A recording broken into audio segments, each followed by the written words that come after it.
infos supplémentaires sur la configuration. En entrant dans le mode modification, on peut faire apparaître une grille ou la faire disparaître. L'intérêt va être de positionner des capteurs vraiment par rapport à la grille. Si on veut les mettre exactement dans le même espace, on peut utiliser toujours pareil le zoom, avoir une grille plus fine ou plus large pour positionner ces capteurs. L'utilisation de l'option modification sur un capteur permet aussi de changer sa taille. On peut très bien avoir un capteur de différentes tailles en fonction du plan. Donc ici, je définis la taille de mon capteur.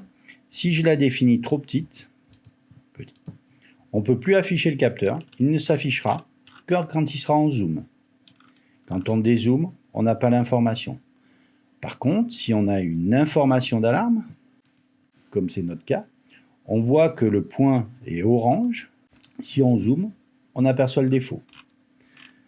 Cette option va être intéressante si on a beaucoup de capteurs dans une même salle et qu'on ne veut les faire apparaître que quand on a un zoom important, ce qui peut être le cas sur le tableau des défauts.